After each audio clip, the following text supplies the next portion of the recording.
Hello everyone, this is Jasmine from JazzDrawsArt, and today I am here drawing Spider-Man. I felt that it was finally time and only right that I drew Spider-Man on my channel, and believe me, this will not be the last time. I know I've drawn him before in other videos, but not as his own video, which he most clearly deserves. And with all the hype of Spider-Man No Way Home, I know it's died down a little bit, but honestly, I can't stop thinking about it, and there are no spoilers allowed in the comments or in this video, so no worries there. Spider-Man, for those of you that don't know me, Spider-Man is kind of everything for me.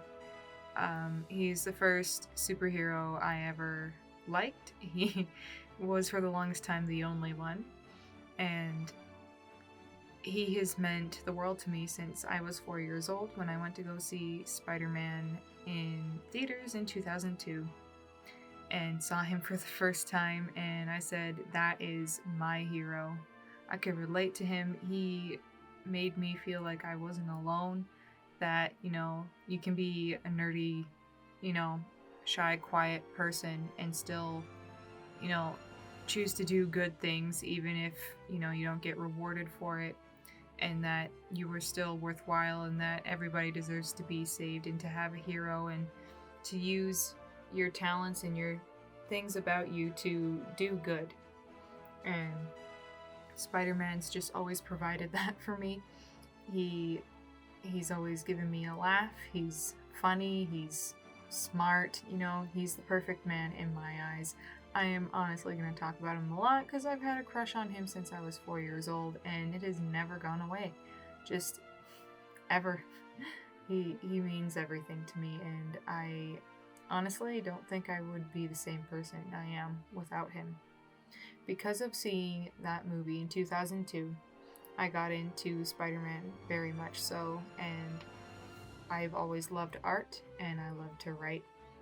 And I, for a long time, didn't know what I wanted to do with my life for that kind of thing. It's hard to find work as an artist, and the older I got and the more I got into like comic books and everything, the more I realized I can integrate storytelling and drawing in one thing and make my favorite thing possible, which is superheroes.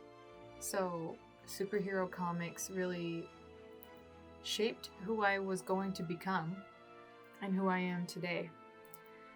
Making comics is something that I always found fun as a kid. I did it a lot, and I mean a lot, by hand even, like on paper, folded over, stapled, and drew cover to cover. And I had all these different stories and different things going on, different characters. I did it a lot. I still have some of them somewhere. And I always had a lot of fun with that, but I hadn't come up with like an actual superhero comic yet.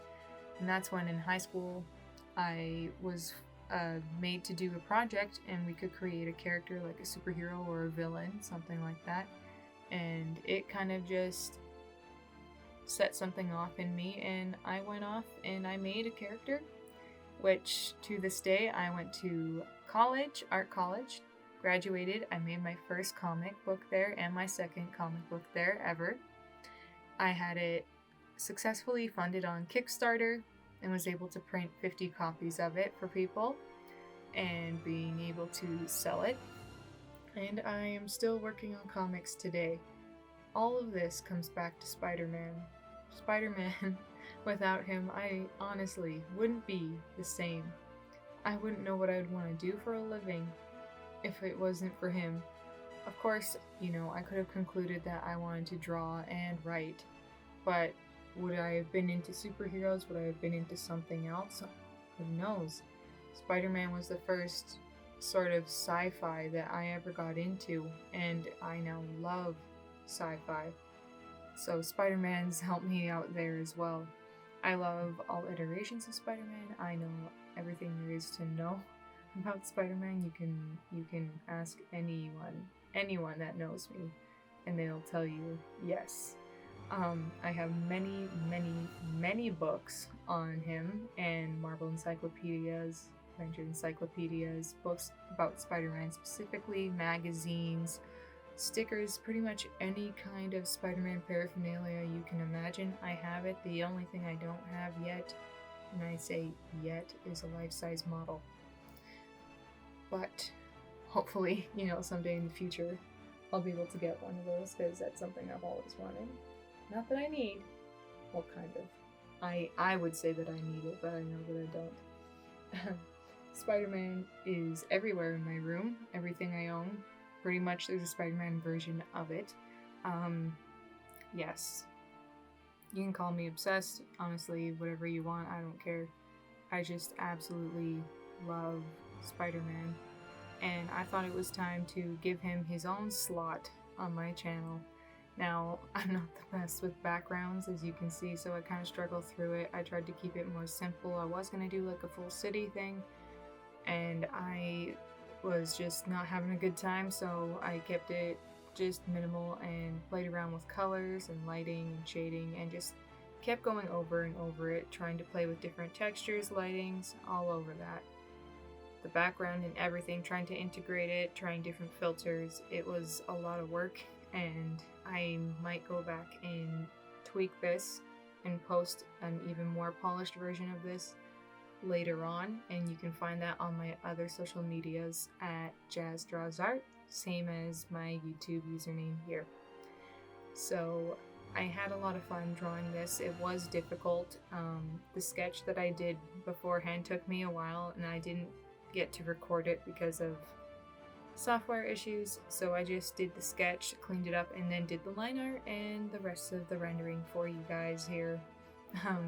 Yes, I do have a brush that's just for windows that I made myself because I hate drawing windows. Even if they look kind of cheesy, it's better than drawing them by hand, trust me. And then for the little poster on the building in the back, I just thought it would be cute to put New York loves Spidey. So it's kind of a shout out to the Tobey Maguire movies, where it has all the different posters and like the Spider-Man festival and everything. You can see that it has the little Spider-Man. I had to keep doing the webs because it kept screwing it up, and I really wanted to try and give it that effect of the sun reflecting off the poster, so I tried a whole bunch of different things with it, and you will see I tried so many different techniques to make this look the way I wanted it to. And eventually I just chose that and left it alone. Moving on, I was doing some fun stuff with clouds. I was trying to add in clouds. I wanted to have dimension in like pretty colors, kind of the way you would see it in the movies or maybe some of the Spider-Man games. I really love the way the art is done for the Spider-Man PlayStation games, especially for like Spider-Man PS4, Miles Morales Spider-Man. Oh, absolutely gorgeous backgrounds. Sometimes I just sit my Spider-Man on top of the highest building in there and look around because it is breathtaking, and I wish I could do art like that. So I know you can't really see a lot of what I'm doing here because my programs are getting a little bit slower, but I am tweaking things in the background very much, just trying to play with different things and give it a look that I want it to have. Trying different techniques to see if there's anything that looks better, trying to make the values all balance out. It's all about composition. You kind of just gotta keep going and get it to be the way you want. Spider-Man has impacted my life in ways that I would never have imagined when I was 4 years old, and actually this year I'll have liked Spider-Man for 20 years in May, so I feel like that's a landmark thing. It's a very important thing to me. I absolutely love this character, and I'm grateful to Stan Lee every day for him. Alright, thank you so much you guys for watching. Make sure to like this video and subscribe for more content like this. And I will see you guys in the next video. Bye!